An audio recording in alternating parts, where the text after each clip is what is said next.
नमस्कार। पत्रिका राजस्थान के बजट स्पेशल में आपका स्वागत है। मैं हूं विशाल शर्मा। अब से कुछ देर बाद देश के वित्त मंत्री अरुण जेटली का पिटारा खुलेगा। अब से कुछ देर बाद यह तय होगा कि मोदी की नीतियों का रुख आखिर किस ओर है। नौकरी पेशा लोगों के लिए क्या होगा, कृषि के क्षेत्र में क्या होगा और उन महिलाओं के लिए क्या होगा जो आपका और हमारा घर परिवार संभालती हैं, किचन संभालती हैं। हालांकि पहले ही संकेत दिए जा चुके हैं कि इस बार इनकम टैक्स स्लैब का दायरा बढ़ाने को लेकर सरकार का कोई मन तैयार नहीं है। सब्सिडी वाले घरेलू सिलेंडर की संख्या भी 12 से 10 हो सकती है। बजट पर और अधिक चर्चा करने के लिए हमारे साथ में हमारे विशेष मेहमान गोविंद चतुर्वेदी जी हैं, वरिष्ठ पत्रकार। लेकिन इससे पहले नजर डालते हैं अब तक की हेडलाइंस पर। वित्त मंत्री अरुण जेटली संसद पहुंचे, थोड़ी देर में बजट पेश करेंगे। एनडीए सरकार का होगा तीसरा बजट। वित्त मंत्री पर टिकी हर खास और आम आदमी की नजर।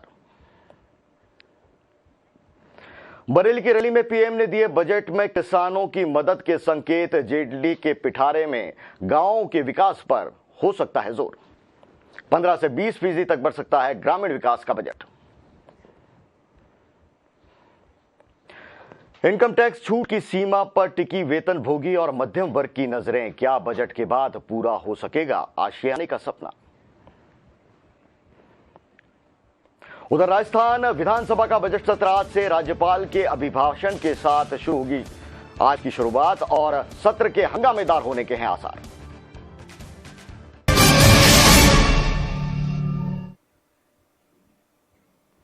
हर खास व आम की निगाहें वित्त मंत्री अरुण जेटली के ब्रीफकेस पर लगी हैं कि उसमें क्या निकलता है। क्या आयकर छूट की सीमा बढ़ेगी? क्या सर्विस टैक्स का दायरा और दरें दोनों बढ़ेंगी? लेकिन अरुण जेटली के सामने चुनौतियां और बड़ी हैं।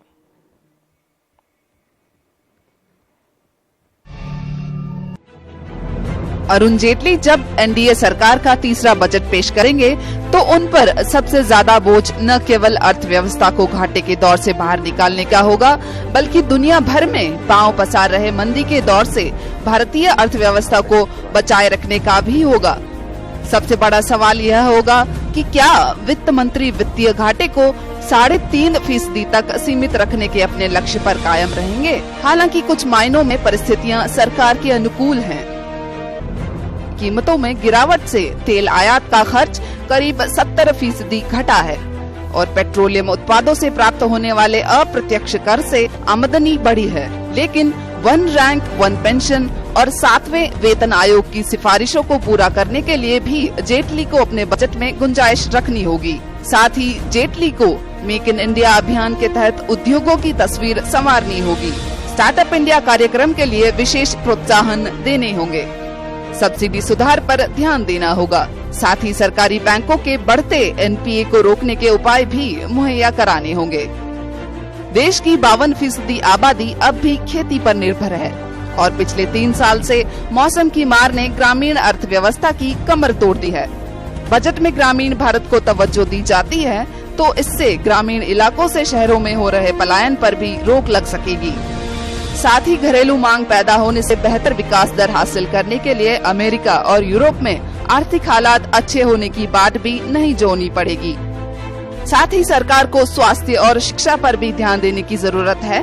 पिछले बजट में स्वास्थ्य क्षेत्र में होने वाले व्यय में कटौती की थी, जबकि उसे बढ़ाने की जरूरत है। बजट में आम आदमी की इच्छा अधिक कमाई पर टैक्स राहत की है। एसोचैम ने आयकर छूट सीमा 4 लाख रुपए करने की सिफारिश की है, जबकि आर्थिक सलाहकार अरविंद सुब्रमण्यम आयकर छूट की सीमा बढ़ाने के पक्ष में नहीं है। ब्यूरो रिपोर्ट, पत्रिका राजस्थान। तो अरुण जेटली के बजट में क्या कुछ खास होगा? बजट पर और बात करने के लिए हमारे साथ में मौजूद हैं वरिष्ठ पत्रकार गोविंद जी चतुर्वेदी जी। आपका स्वागत है पत्रिका राजस्थान के स्पेशल शो में। बजट के ऊपर हम लोग ने पूरा प्रोग्राम बनाया है। आप बताइए कि इस बजट को लेकर सर किस तरह की उम्मीदें हैं? अरुण जेटली के पिटारे से आखिर क्या निकलने वाला है? एक हम अपेक्षा की बात करें तो आपके लिहाज से संक्षेप में क्या होना चाहिए? विशाल जी, यूं देखें कि जेटली साहब जो अपना तीसरा बजट पेश कर रहे हैं, निश्चित तौर पे बजट को लेकर के आज से नहीं, जब से हमने बजटीय परंपरा को शुरू किया, लोगों की निगाहें उस पर रहती हैं। ये बहस बाद की है कि इस बजट की गरिमा को हमने कितना रखा है, कितना नहीं रखा है। अब बजट तो इंतजार का होता है, उसके पहले ही टैक्सेशन इतने हो जाते हैं बजट के पहले और बाद में कि बजट की वो सेंटिटी जो आज के 20 साल पहले 30 साल पहले थी वो शायद नहीं रही।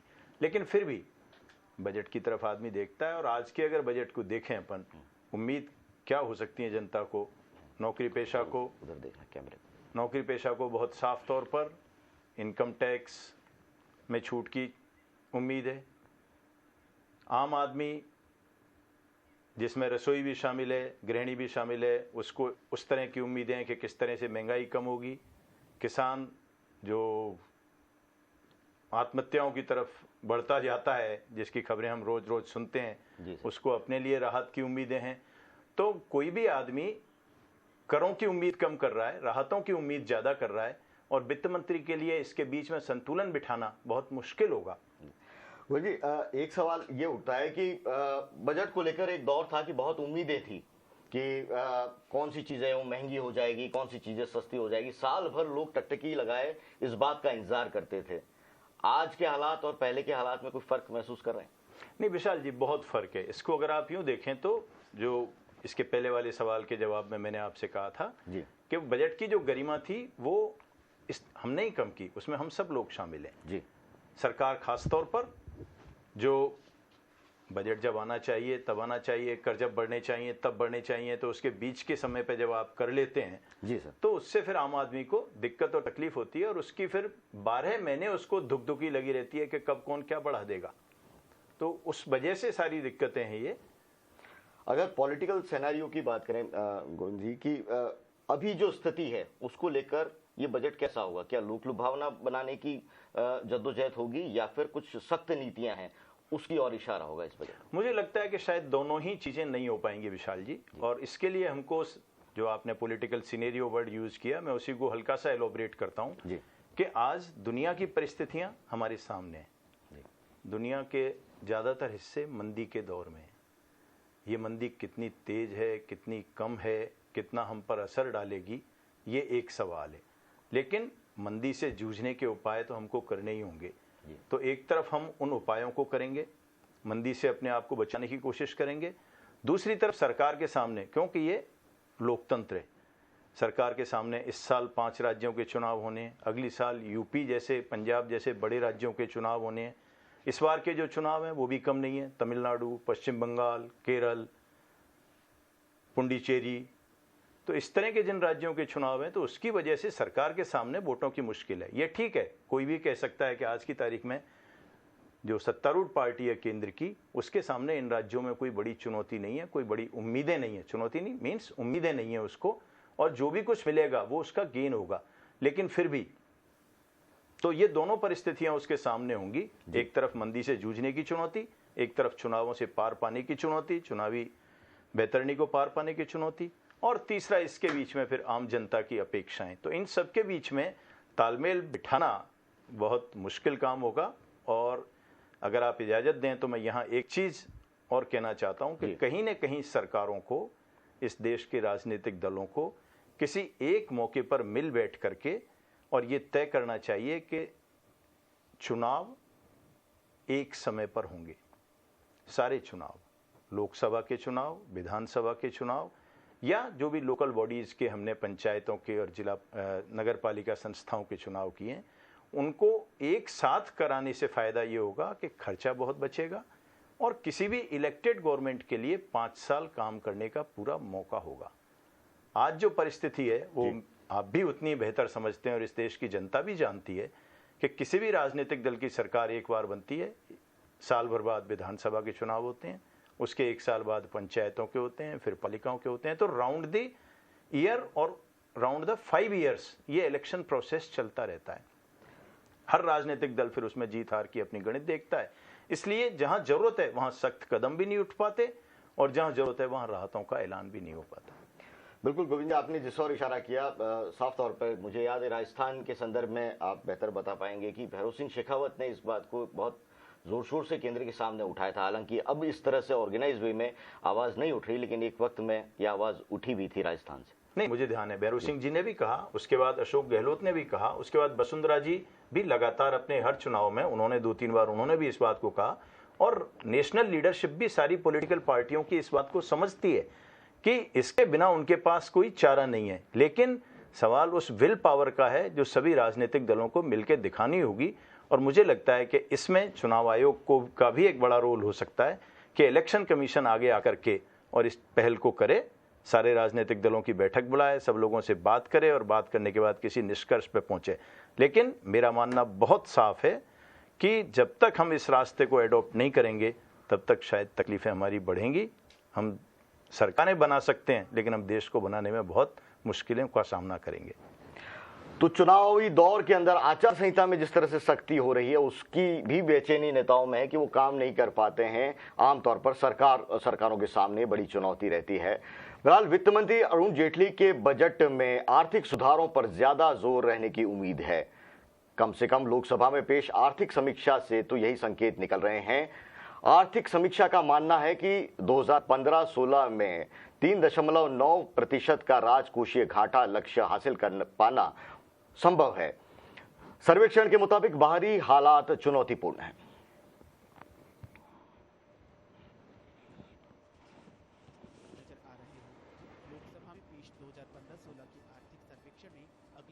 आर्थिक वृद्धि दर 7 से 7.25% का अनुमान लगाया गया है। यही नहीं, अगले कुछ साल में ये दर 8% तक पहुंच जाने का भी अनुमान है।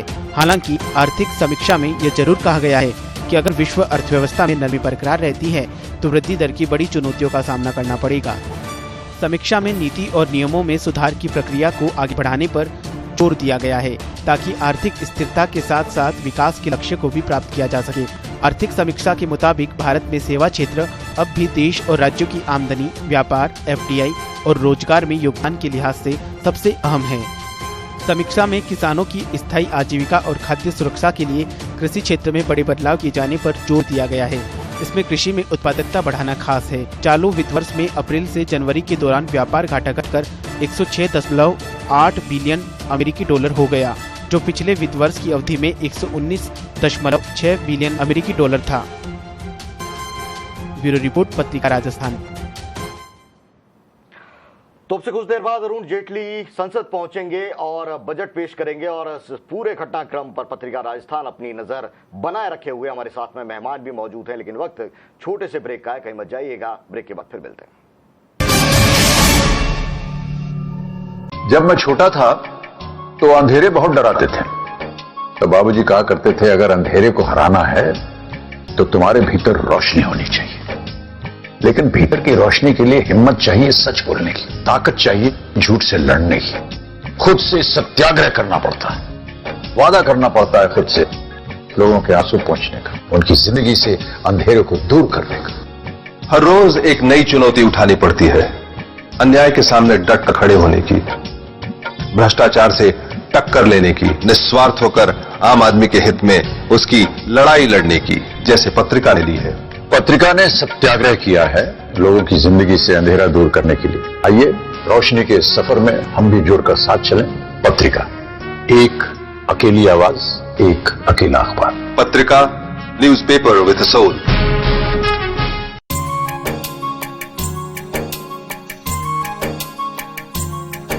हिंदी सिर्फ एक भाषा नहीं, हमारा संस्कार, हमारा इतिहास है। हिंदी एक सोच है, जीवन जीने का तरीका है। अपनी भाषा को इज्जत देना अपने वजूद को सम्मान देने जैसा है। हिंदुस्तान की सैकड़ों भाषाएं हिंदी में शामिल हैं, इसलिए हमेशा से सबकी पसंदीदा है। देश के सबसे बड़े हिंदी अखबारों में एक है पत्रिका।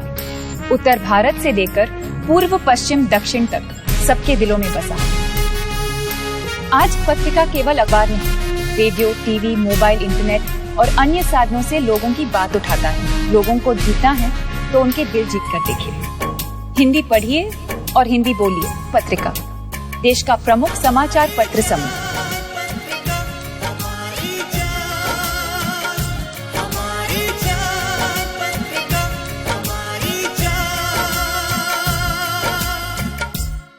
एक पत्रिका असी जन्म जयपुर में पायो, बढ़ता बढ़ता नाम सकल मरुदर में छायो। काम करियो तो भारत भर में सुजस कमायो, 10-12 अखबारां बिचे पैर जमायो। जलमी जद सू बढ़ रही, बढ़िया जा रही आस, पग धरती पर बढ़ रहा नजरा में आकाश।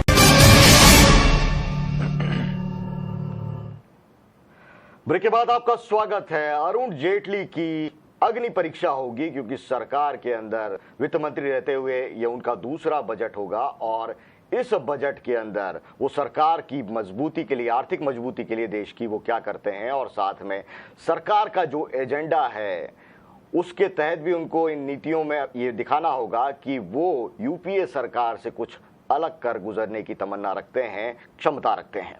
हमारे साथ में गोविंद जी मौजूद हैं, लेकिन इससे पहले हम देखते हैं कि बजट में आम जनता को क्या मिला क्या नहीं, इसका फैसला तो बजट पेश होने के बाद ही पता चलेगा। लेकिन उससे पहले जानते हैं बजट से संबंधित कुछ ऐसे शब्दों के अर्थ जिनके बारे में हमने सुना तो है लेकिन वास्तविकता में इसके मायने हम जानते ही नहीं। भौगोलिक स्थिति के कारण से राज्य के संसाधन उतने अधिक नहीं हो पाते और क्योंकि अन्य आपदाओं से निपटने में शासन को पर्याप्त मात्रा में व्यय करना पड़ता है, इस कारण से शासन भी ऐसी जनोपयोगी चीजों पर जो अत्यधिक आवश्यक हैं देश के निर्माण के लिए,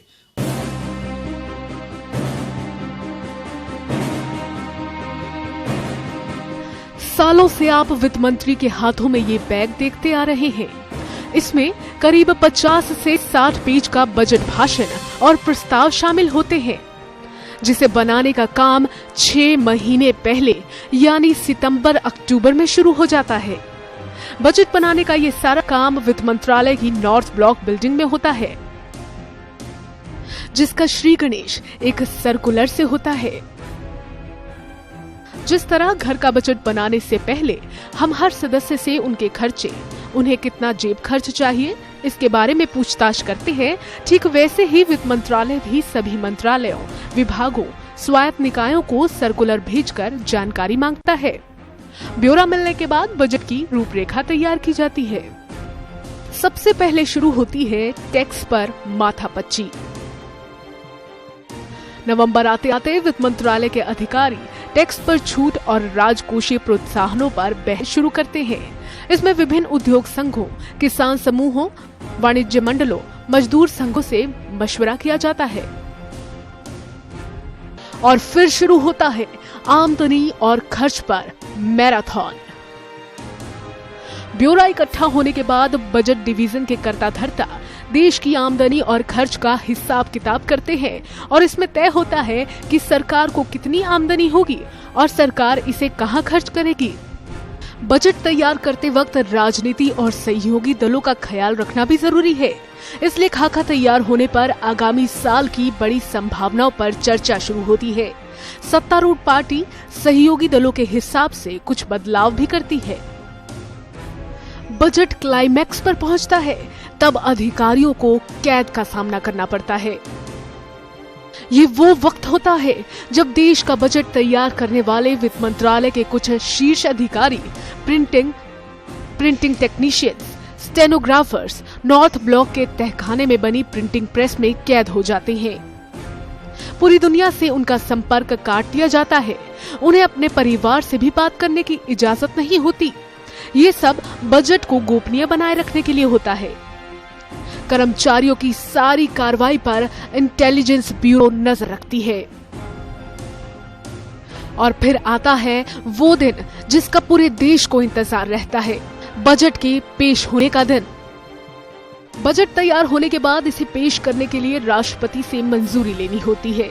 संसद में पेश करने से पहले इसे यूनियन कैबिनेट के सामने रखा जाता है, जिसके बाद वित्त मंत्री 11 बजे इसे लोकसभा में पेश करते हैं। ब्यूरो रिपोर्ट, पत्रिका राजस्थान।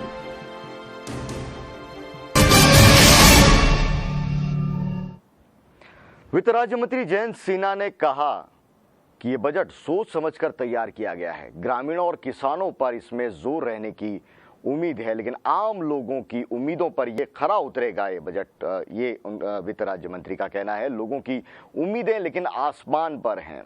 इसके अलावा एक अहम जानकारी आ रही है, बजट से पहले सेंसेक्स और निफ्टी में गिरावट आ रही है। बड़ी खबर, बजट से पहले सेंसेक्स और निफ्टी में गिरावट आ रही है। इसी पर हम तुरंत चर्चा करेंगे। हमारे साथ में वरिष्ठ पत्रकार मौजूद हैं, गोविंद जी चतुर्वेदी।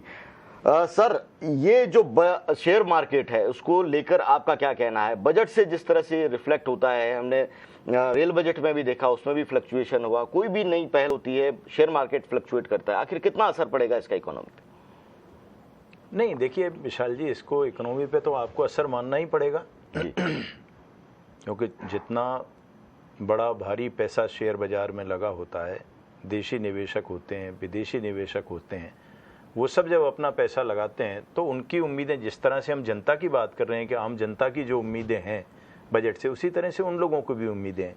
तो उनको जहाँ से जो अभी सारे अपन जितनी भी एक्सरसाइज कर रहे हैं बजट आने के पहले की कि कैसा होगा कैसा नहीं होगा, तो वो जब सामने आएगा तब पता चलेगा। लेकिन जिस तरह से आम आदमी सोच रहा है उसी तरह से इन्वेस्टर भी सोच रहा है।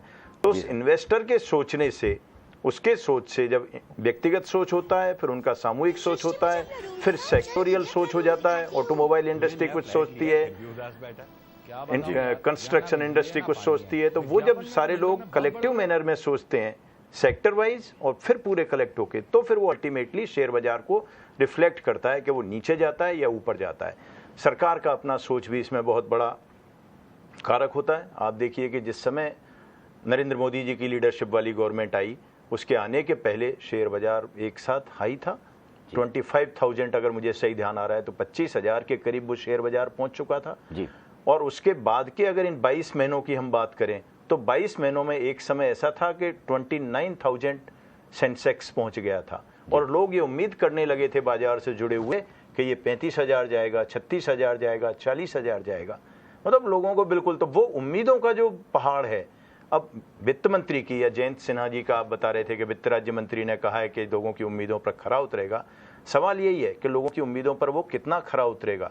अगर खरा नहीं उतरता है तो उसका फिर नतीजा क्या होगा? उसका नतीजा ये होगा कि जो सेंसेक्स इन 22 महीनों में हाईएस्ट 29,000 टच कर गया, वही सेंसेक्स अभी 2 दिन पहले 23,000 से भी नीचे पहुंच गया जी। तो सवाल यह है कि वो उम्मीदों पर कितना खरा उतरेगा, और निश्चित तौर पर देश के जनमानस को भी रिफ्लेक्ट करने का एक, अगर व्यापक नहीं तो छोटा इंडिकेशन तो शेयर बाजार है ही, वो हमको मानना ही चाहिए। लेकिन आम लोगों के लिए अगर हम बात करें, आम लोगों की उम्मीद यही होती है कि महंगाई कम हो और उनको सुविधाएं मिलें, रोजगार के अवसर बढ़ें। जिस तरह से अंतर्राष्ट्रीय बाजार में क्रूड ऑयल की जो प्राइजेज हैं वो घट रही हैं, क्या लगता है सरकार के पास में काफ़ी स्पेस है आम लोगों के लिए कुछ करने के लिए?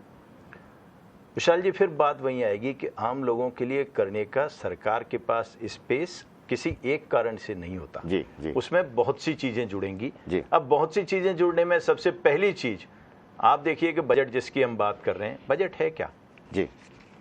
और बजट में मान लीजिए आपके और हमारे घरों का या किसी भी आम घर का जो बजट है, उसी को अगर बड़े रूप में आप ले जाएंगे तो वो देश का बजट होगा जी। मेरी इनकम क्या है, मेरा एक्सपेंडिचर क्या है। बजट की बहुत बड़ी बात जो मैं मोटे तौर पे समझता हूं वो ये है कि मेरी आय जितनी है जी, मेरे खर्च उससे कम होने चाहिए। कहीं ना कहीं एक बचत होनी चाहिए जो मेरे को ये ताकत दे, मेरे को ये मजबूती दे कि किसी भी बुरे समय पर मैं उससे, उस परिस्थिति से पार पा लूंगा, या मेरे जो नए खर्च होंगे उनको मैं उससे मीट आउट करूंगा। अब आप देखिए 2008 में मंदी आई, उस समय हम कैसे पार पा गए जी? केवल हमारी बचत की वजह से, बचत की आदत की वजह से। ये पश्चिम और भारत की सभ्यताओं का, संस्कृतियों का, परिवारों का, ये उनका फर्क है। इसको हमको हमेशा ध्यान रखना चाहिए। और जब हम बजट बना रहे हैं, मुझे नहीं पता सरकारें कितना उस चीज का ध्यान रखती हैं, लेकिन किसी भी सरकार को, वो केंद्र की हो, राज्य की हो, यूपीए की हो, एनडीए की हो, उनको ये सब ध्यान रखना चाहिए कि हमारी भारत की, भारतीय परिवारों की, उनकी मानसिकता क्या है। आज भी हम बचत पर चलते हैं, बचत हमारी होती है, तो हमने 2008 की उस मंदी को भी पार किया। आज भी अगर दुनिया पूरी टूट रही है जी, मंदी की वजह से, और हम अगर खड़े हैं, तो उसका भी एक बड़ा कारण हमको ये मानना चाहिए कि उस वजह से है कि हमारे पास संसाधन हैं। तो वो संसाधन जितने बड़े होंगे, जब आप बात करते हैं कि बजट उम्मीदों को कितना पूरा करेगा जनता की को, अब आज की स्थितियों में केंद्र सरकार के भी आंकड़ों को आप उठा के देख लीजिए, राजस्थान की सरकार को भी देख लीजिए, या किसी भी राज्य की सरकार के आंकड़ों को देख लीजिए, आपकी जितनी टोटल टैक्स रेवेन्यू है, मुझे राजस्थान के रेफरेंस में एक चीज़ ध्यान है कि हमारी जितनी टैक्स रेवेन्यू है उसका 125% हमारा वेतन में, भत्ते में, पेंशन में, कर्ज की किस्त में या ब्याज की किस्तों में जाता है। तो जिस राज्य के संसाधनों की स्थिति ये होगी या जिस देश के संसाधनों की स्थिति ये होगी, उसके लिए पब्लिक की उम्मीदों को पूरा कर पाना मुझे लगता है बहुत कठिन होगा, बहुत मुश्किल होगा। और उसके लिए विशाल जी फिर रास्ता कौन सा होगा? रास्ता फिर उधार का होगा। जी, उधार का रास्ता होगा, कह रहे हैं वरिष्ठ पत्रकार गोविंद जी, उनका एनालिसिस है। और ये बजट के ऊपर खास परिचर्चा है, वो आगे भी जारी रहेगी। वक्त छोटे से ब्रेक का है, आपसे कुछ देर बाद अरुण जेटली संसद पहुंचेंगे और वहां का भी क्या हाल है हम आपको बताएंगे, लेकिन वक्त छोटे से ब्रेक का है। ब्रेक के बाद कहीं मत जाइएगा, जारी है चर्चा बजट पर। जब मैं छोटा था तो अंधेरे बहुत डराते थे। तो बाबूजी कहा करते थे, अगर अंधेरे को हराना है तो तुम्हारे भीतर रोशनी होनी चाहिए। लेकिन भीतर की रोशनी के लिए हिम्मत चाहिए सच बोलने की, ताकत चाहिए झूठ से लड़ने की। खुद से सत्याग्रह करना पड़ता है, वादा करना पड़ता है खुद से लोगों के आंसू पोंछने का, उनकी जिंदगी से अंधेरे को दूर करने का। हर रोज एक नई चुनौती उठानी पड़ती है, अन्याय के सामने डटकर खड़े होने की, भ्रष्टाचार से टक्कर लेने की, निस्वार्थ होकर आम आदमी के हित में उसकी लड़ाई लड़ने की, जैसे पत्रिका ने ली है। पत्रिका ने सत्याग्रह किया है लोगों की जिंदगी से अंधेरा दूर करने के लिए। आइए रोशनी के सफर में हम भी जुड़कर साथ चलें। पत्रिका, एक अकेली आवाज, एक अकेला अखबार। पत्रिका, newspaper with a soul.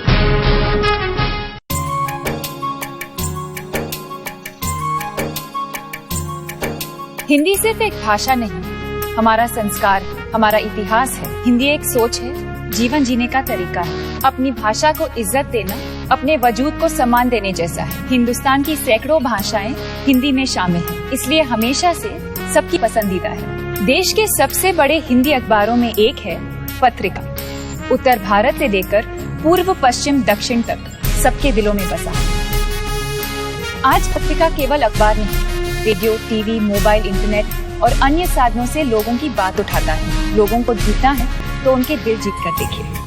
Hindi पढ़िए और हिंदी बोलिए। पत्रिका, देश का प्रमुख समाचार पत्र समूह।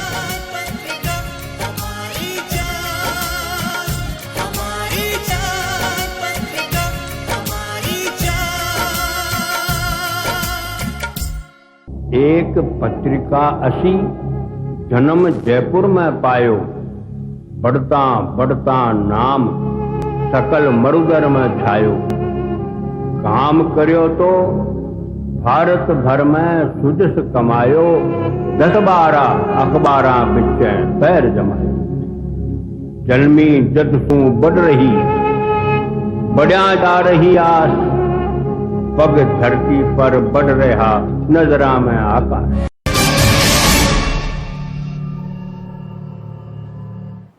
तो ब्रेक के बाद आपका स्वागत है। देश और प्रदेश के आम बजट को लेकर आम से लेकर खास लोग सभी उत्सुक हैं, क्योंकि यही सरकार के पूरे साल के आय व्यय का अनुमानित ब्यौरा देने के साथ में विकास का रोड मैप है वो भी देता है। बजट को लेकर पत्रिका राजस्थान ने कृषि मंत्री प्रभुलाल सैनी और वन मंत्री राजकुमार रिणवा से बात की। आइए देखते हैं क्या कहा। राजस्थान के मंत्रियों को बजट से काफी उम्मीदें हैं। इनका मानना है कि वित्त मंत्री लोगों की उम्मीदों पर खरे उतरेंगे। राज्य के कृषि मंत्री प्रभुलाल सैनी बजट को लेकर काफी आशावान नजर आए। मुझे पूरी आशा और उम्मीद है किसानों के कल्याण के लिए, किसानों के नवाचार के लिए सब्सिडी मिलेगी। राज्य सरकार और भारत सरकार दोनों का संकल्प है। वहीं खान मंत्री राजकुमार रिणवा के मुताबिक बजट के जनता के लिए काफी अच्छा रहने की उम्मीद है। रिणवा ने कहा, बजट के बाद महंगाई में और कमी आएगी। टिकट रेट बढ़ा तो इससे बढ़िया जनता और क्या, केंद्रीय बजट आने के बाद महंगाई बिल्कुल कमी आई भी है, CBI बजट से और मंत्रियों को उम्मीद है, साथ साथ राज्य सरकार को भी उम्मीद है और सबकी नजरें इस बात पर भी लगी हैं कि जेटली की पोटली से राजस्थान की झोली में क्या आता है। जितेंद्र प्रधान, पत्रिका राजस्थान, जयपुर। केंद्र और राजस्थान सरकार के बजट से आम जनता ही नहीं, कारोबारी भी बहुत सी उम्मीदें पाले हुए हैं। कुछ कारोबारियों से बात की हमारे संवाददाता विनोद सैनी ने। रोटी, कपड़ा और मकान एक आम आदमी की बेसिक जरूरत है। इस जरूरत को पूरा करने में सरकारी क्षेत्र के साथ ही निजी क्षेत्र भी अपनी भागीदारी निभा रहा है। अगर सरकार निजी क्षेत्र को इस बजट में कुछ रियायतें दे तो वो आम आदमी को उसकी जरूरतें आसानी से उपलब्ध करा सकता है। सबसे पहले बात करते हैं जमीनी कारोबार की। मंगलम ग्रुप के चेयरमैन NK गुप्ता कहते हैं कि मास्टर प्लान में जो भूमि कॉमर्शियल या रेजिडेंशियल के लिए आरक्षित है, उसका वही उपयोग होना चाहिए। सरकार इस भूमि पर हो रही खेती को रोके और एक व्यक्ति के लिए भूमि रखने की सीमा लागू कर दे तो बाजार में काफी जमीन उपलब्ध होगी और कीमतों में कमी आएगी, जिससे बिल्डर्स सस्ते आवास उपलब्ध करा सकेंगे। हम चाहते हैं कि बजट में रियल एस्टेट कोई इंडस्ट्री घोषित की जाए और बैंकों से कंसेशनल रेट के ऊपर फाइनेंस मिले, स्टैम्प ड्यूटी के रेट्स नेशनलाइज हो, प्लस लैंड होल्डिंग्स को कम किया जाए। मास्टर प्लान में जो एक बार बन गया है कि रेजिडेंशियल या कमर्शियल, उसको स्ट्रिक्टली फॉलो किया जाए। वहीं खाद्य व्यापारियों का कहना है कि राज्य में सरसों का उत्पादन देश में सबसे अधिक होता है। इसको देखते हुए सरकार को राजस्थान को सरसों प्रदेश घोषित करना चाहिए। इसके साथ ही किसानों को सरसों की खेती के लिए प्रोत्साहित करने के लिए सब्सिडी देनी चाहिए। ये बात है तो राज्य स्तरीय, मान लीजिए अगर टैक्स की बात करें तो अब समय आ गया है कि तिलहन को 0 पे ले आएं और केंद्र सरकार से इस राज्य को सरसों राज्य घोषित करवाएं, ताकि उससे 2 फायदे होंगे। अच्छा सीड मिलने की, या सीड पे जो भी सब्सिडी मिलती है वो केंद्र सरकार की जिम्मेदारी हो जाएगी और उनकी under food and safety act उसकी व्यवस्थाएं भी अगर सरसों को ये सरसों राज्य घोषित करवा दें तो ये सारी केंद्र सरकार की जिम्मेदारी होगी। कारोबारियों की उम्मीद पर अरुण जेटली कितना अमल करेंगे, ये इस बात पर भी निर्भर करेगा कि अर्थव्यवस्था को पटरी पर बनाए रखने के लिए क्या उपाय अपनाने जरूरी हैं। विनोद सैनी, पत्रिका राजस्थान, जयपुर। तो आम बजट को लेकर कारोबारियों की क्या उम्मीद थी और राजस्थान सरकार के जो मंत्री हैं वो क्या उम्मीद कर रहे थे, हमने बताया। गोविंद जी, आपसे चर्चा शुरू करना चाहता हूं और वहीं से वो सिरा पकड़ना चाहता हूं जो आपने जहां हमें छोड़ा था कि राज्य सरकारों का जो आय व्यय का पूरा जो हिसाब किताब है, वेतन भत्तों में लगभग 125% राजस्थान सरकार का खत्म हो रहा है। ऐसे ही पूरे अगर हम पूरे देश की बात कर रहे हैं, जो राज्य सरकारें हैं वो अभी भी आर्थिक रूप से सक्षम नहीं हो पाई हैं और कर्जे में डूबी हुई हैं। हाँ विशाल जी, बिल्कुल मेरे नज़र से इसको हमको मानना चाहिए और ख़ास तौर पर ये जो उदारीकरण के बाद का दौर है, उस उदारीकरण के बाद के दौर ने तो हमको खुला छोड़ दिया जी। तो बहुत सी मर्यादाएं जो सरकार की होनी चाहिए वो भी टूटी, जनता की उम्मीदों का सैलाब भी टूटा और उस सब की वजह से ये सारी परिस्थितियां बनी हैं। आज आप देखें तो अब 7th पे कमीशन सरकार के लिए बहुत बड़ी चुनौती है जी। 7th पे कमीशन को अपने कर्मचारियों के जैसे ही भारत सरकार लागू करने की घोषणा कर चुकी, सारी राज्य सरकारें लगभग सब एक मत होकर के जो अलग अलग मौकों पे सबने अपनी बातें कही हैं भारत सरकार से और दूसरे मंचों पर, वो पूरी बातचीत उनकी इस पर आ रही है कि ये भार उठाना हमारे लिए बहुत मुश्किल है। ये एक हिस्सा है सरकारों का, लेकिन आम आदमी की स्थिति है, आम कर्मचारी की स्थिति है कि उसके लिए महंगाई का भार उठाना बहुत मुश्किल है और जैसे ही आप 7th पे कमीशन लागू करते हैं फिर बाजार पर जो असर आएगा वो भी बहुत तकलीफ का होगा जी। तो आपको घूम फिर करके फिर बेसिक कहीं जाना पड़ेगा विशाल जी। सरकारों को बैठ करके ये बात करनी पड़ेगी कि वो उधारों की या उधारी की अर्थव्यवस्था को चलाना चाहते हैं या फिर अपनी ताकत पर बचत की अर्थव्यवस्था को चलाना चाहते हैं। मैं ये नहीं कहता कि उधार नहीं ली जानी चाहिए या नहीं ली जाएगी, उधार ली भी जानी चाहिए, ली भी जाएगी। बहुत से विकास के काम हमारे अपने पास उतने संसाधन नहीं है, लेकिन सवाल यह है कि उनको चुकाने की मेरी क्षमता भी होनी चाहिए। अब इतने सालों में हम आप देख लीजिए कि राजस्थान नहर को, जिसको नाम बाद में इंदिरा गांधी नहर पड़ा, उसको हम पूरा नहीं कर पाए जी। तो ऐसे बड़ी परियोजनाओं के लिए निश्चित तौर पे हमको देशी विदेशी जहां से भी संसाधन जुटाने पड़े वो जुटाने चाहिए, लेकिन प्रोजेक्ट्स का इम्प्लीमेंटेशन हमको टाइम बाउंड करना पड़ेगा। उसके लिए जो वसूली है लोगों से वो भी हमको करनी पड़ेगी। और आप ये मान के चलिए कि आज की डेट में चाहे ये 25 साल का ये उदारीकरण का दौर हो, इसने हर आदमी को इतना ताकत दे दी है, हर आदमी की जेब को उतनी ताकत दी है कि उसको मूवमेंट में कहीं भी पैसे देने में दिक्कत नहीं है। आज हर आदमी की स्थिति है कि उसको सुविधा चाहिए, उसको बहुत आराम का रहन सहन चाहिए, तो उन सब के लिए पैसे देने में उसे दिक्कत नहीं है। पर बेसिक फिर और नई बहस इसमें चर्चा में शुरू होगी, जिसका आज की बहस से आज की चर्चा से कोई मतलब नहीं है। लेकिन सवाल यह है कि जो पैसा हमारे पास है वो करप्शन में जा रहा है, वो कैसे रुकेगा। भारत सरकार ने पिछली बार आपका स्टेट्स का एलोकेशन जो था वो 42% कर दिया। जो सेंट्रल टैक्सेज में एलोकेशन स्टेट्स को होता था वो 39% हो रहा था अब तक। राज्यों की सरकारें बहुत लंबे टाइम से ये डिमांड कर रही थी कि ये बढ़ना चाहिए। पिछले बजट में सरकार ने उसको 42% किया, 3% आपके एक साथ रिसोर्सेज बढ़ गए। लेकिन क्वेश्चन ये है कि स्टेट्स ने उसको कैसे इम्प्लीमेंट किया। और फिर एक बहुत बड़ी चुनौती किसी भी सरकार के लिए मैं ये मानता हूँ कि ये होनी चाहिए, ये उसके लिए सबसे बड़ा सवाल होना चाहिए कि जो घोषणाएं सरकार कर रही है वो चाहे बजट में कर रही है चाहे अन्य किसी मौके पे कर रही है, वो लागू कितनी होती हैं। अगर हम पिछले बजट की बात करें, केंद्रीय बजट की, कालाधन लाने के लिए बहुत बड़ी बड़ी बातें हुई थी, कितना कालाधन इस देश में आया। क्या आज की तारीख में जब हम बात करते हैं तो विदेशी पैसा हम लेकर के आए सिंगापुर से, विदेशी पैसा हमारे पास आया मलेशिया से, विदेशी पैसा हमारे पास आया नीदरलैंड से।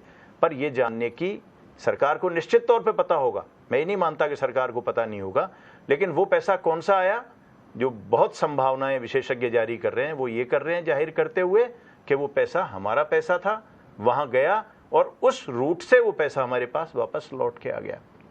अगर एक देश से, सिंगापुर से, एक साल में 24,000 करोड़ रुपया हमको मिला जो भारत का था, तो फिर वो तो ब्लैक मनी के तौर पे ही आया ना। हमको उन रास्तों को देखना पड़ेगा और उन घोषणाओं को, इम्प्लीमेंटेशन को वॉच करना पड़ेगा कि जो घोषणा सरकार कर रही है वो कितनी पूरी हो रही है, कितनी पूरी नहीं हो रही। उसके बिना फिर बहुत से काम अधूरे ही होंगे अपने। तो उसके बिना बहुत से काम अधूरे होंगे। योजनाबद्ध तरीके से पूरा विकास का रोड मैप है वो तैयार करना पड़ेगा। आर्थिक मजबूती है वो कैसे कायम रह सके, इसकी प्लानिंग है वो तैयार करनी होगी। बहरहाल आम बजट से लोगों को जो उम्मीदें थी वो कितनी पूरी होंगी, इसकी जानकारी तो बजट पेश होने के बाद ही मिल पाएगी। लेकिन ये माना जा रहा है कि इस बजट में पिछले 2 बजट की तरह कड़वी दवा जैसा कुछ भी नहीं होगा। हमारे संवाददाता दिनेश गौतम ने बात की वरिष्ठ संवाददाताओं से। बात करें और विश्वविद्यालयों की बात करें या एजुकेशन की बात करें, किस तरीके से उम्मीदें हैं शिक्षा को लेकर के मोदी सरकार से? दिनेश जी, अभी राजस्थान में जो है केंद्रीय विश्वविद्यालय की बात करें तो सिर्फ एक यूनिवर्सिटी है और हमारे यहाँ प्रदेश में सरकारी यूनिवर्सिटी भी 24-25 के आसपास है। प्राइवेट यूनिवर्सिटीज़ की संख्या जो है वो बढ़ी हुई है। तो सेंट्रल यूनिवर्सिटीज़ के हिसाब से बात करें तो प्रदेश काफ़ी बड़ा है, तो एक से ज़्यादा उम्मीद है कि बजट में प्रोविजन हो कि एक यूनिवर्सिटी जो है सेंट्रल यूनिवर्सिटी खोल दी जाएगी। बरका किस तरीके से मोदी सरकार आम आदमी को राहत दे सकती है, घर की रसोई को किस तरीके से राहत पहुंचा सकती है? आज हमने जैसे जिस तरीके से बात करी, इन सबने यही बोला कि सारी महिलाओं की या जिन जिन लोगों से हमने बात करी उन सबका एक ही चीज़ कहना है कि इलेक्ट्रॉनिक्स हम एक बार खरीदते हैं, 2 बार खरीदते हैं, लेकिन रोजमर्रा की जिंदगी में जो काम आने वाली चीजें उनकी कीमतों में गिरावट आनी बेहद जरूरी है। राहुल जी, आप बताइए कि क्या लगता है इस बार टैक्स में कुछ राहत मिल पाएगी? अभी तक के जो 2 बजट आए हैं उसमें आम जनता की उम्मीद मोदी सरकार से पूरी नहीं हो पाई है और इस बार भी मुझे ऐसा लगता नहीं, क्योंकि वित्त मंत्री अरुण जेटली जी ने पहले ही संकेत दे दिए कि हम इनकम टैक्स की सीमा में छूट नहीं देंगे। इन सब उम्मीदों के बीच में क्या मोदी अपने बजट में सारी चीजें अपने इसको इंक्लूड कर पाएंगे या फिर ये सब उम्मीदें वैसे ही रहेगी जैसे पिछले 2 बजट में? पत्रिका राजस्थान के लिए दिनेश गौतम, जयपुर। तो आम बजट को लेकर क्या कुछ उम्मीदें हैं, इसको लेकर हम लगातार बात कर रहे हैं। वित्त मंत्री अरुण जेटली अब से कुछ देर बाद संसद पहुंचेंगे और अपना बजट का पिटारा खोलेंगे। हमारे साथ में चर्चा के लिए गोविंद चतुर्वेदी जी यहाँ पर मौजूद हैं और हम उनसे पहले बात करें जो स्थितियों को लेकर, लेकिन वक्त छोटे से ब्रेक का है। ब्रेक के बाद आपसे होती मुलाकात। जब मैं छोटा था तो अंधेरे बहुत डराते थे। तो बाबूजी कहा करते थे, अगर अंधेरे को हराना है तो तुम्हारे भीतर रोशनी होनी चाहिए।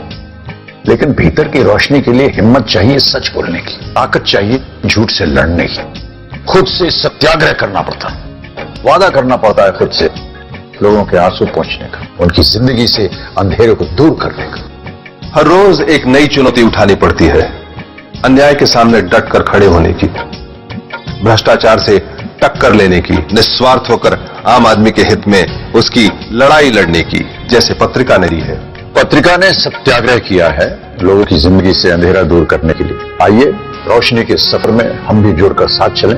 पत्रिका, एक अकेली आवाज, एक अकेला अखबार। पत्रिका, न्यूज़पेपर विद अ सोल।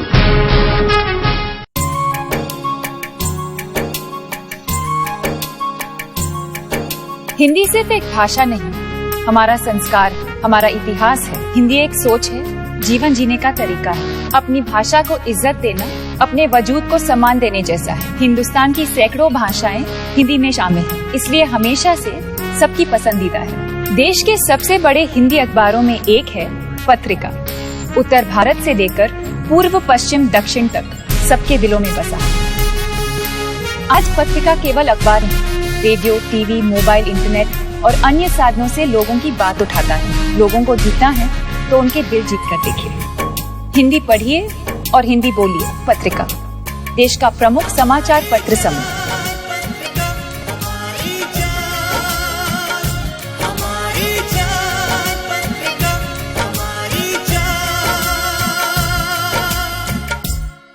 एक पत्रिका असी जन्म जयपुर में पायो, बढ़ता बढ़ता नाम सकल मरुदर में छायो। काम करियो तो भारत भर में सुजस कमायो, 10-12 अखबारा बिच पैर जमायो। जन्मी जद को बढ़ रही, बढ़िया जा रही आस, पग धरती पर बढ़ रहा नजरा में आकाश।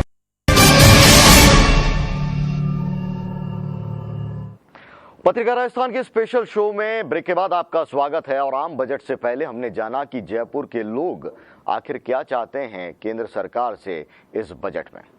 बच्चे वगैरह और घर गृहस्थी के अंदर काफी परेशानी आ रही है, क्योंकि हर चीज महंगाई की है। कहीं पे भी देखो हर चीज, कपड़े से लेकर के जूते तक महंगे हैं, अनाज से लेकर के दालें वगैरह सब चीज महंगी है। एक हम ये चाहते हैं कि जो टैक्स में जो छूट है 2.5 लाख रुपए की, उसको 5 लाख रुपए कम से कम वो छूट करनी चाहिए।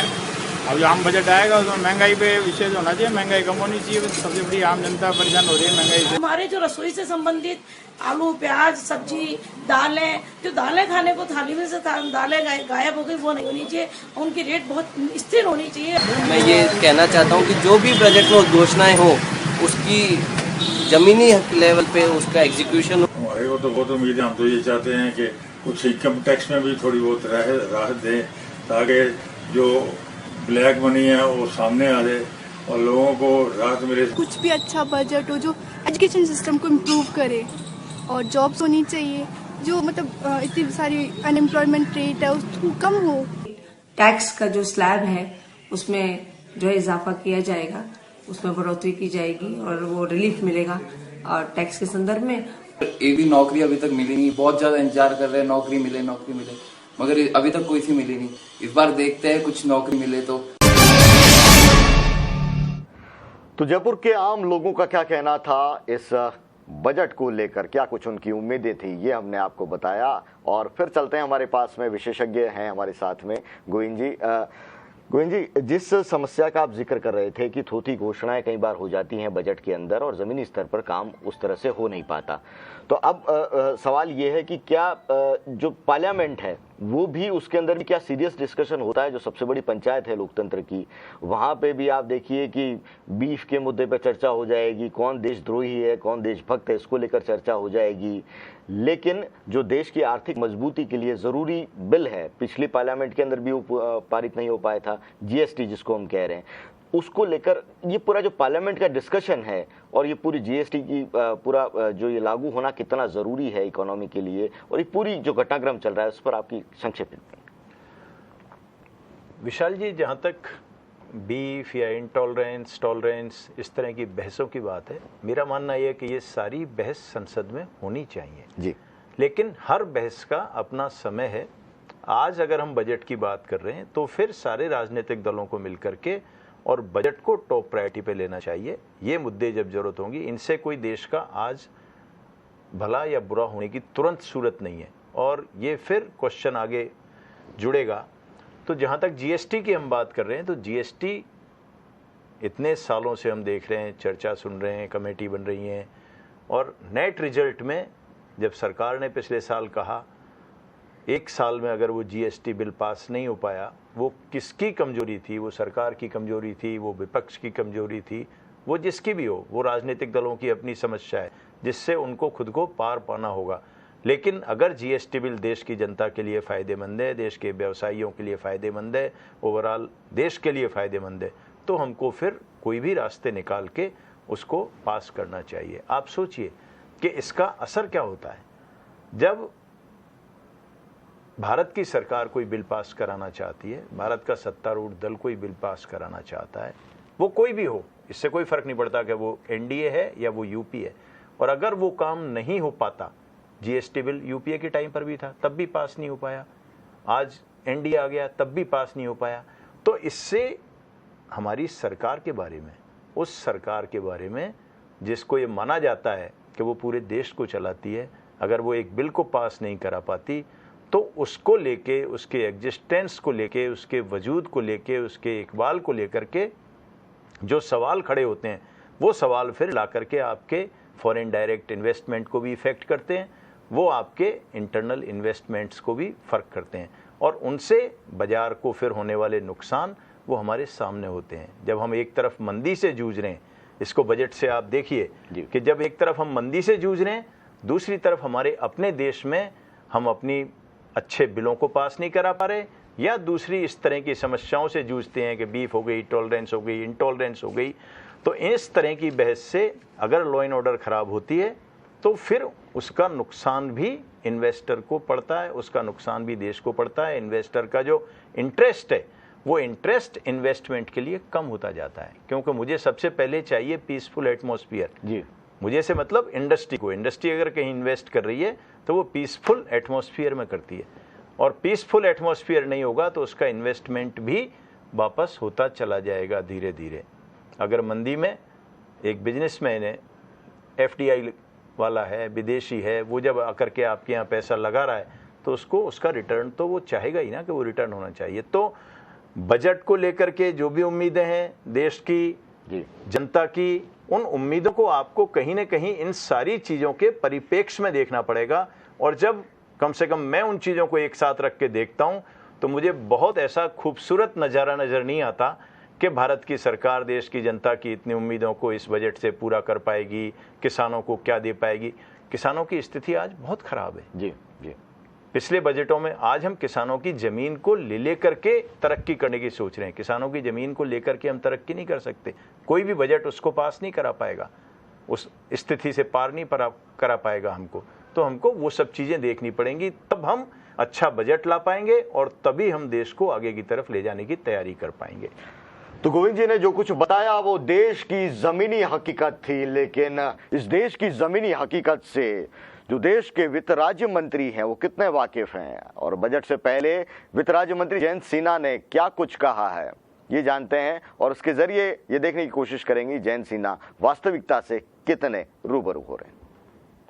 तैयारी बहुत की है, मेहनत बहुत किया है, आप लोगों की सेवा में हम लोग लगे रहे हैं और मार्गदर्शन मिला है माननीय प्रधानमंत्री जी का, माननीय वित्त मंत्री जी का। जनता है वो इसमें एग्जाम में नंबर देगी, तो देखिए जैसे जैसे बजट पेश होता है वैसे वैसे नंबर आएंगे। हर बजट में यूनिक सर्कमस्टेंसेस रहते हैं, हर बजट में हम लोगों को कई सारे मुद्दे जो हैं उनको संभालने पड़ते हैं, तो मैं बजट की तुलना किसी और बजट से नहीं।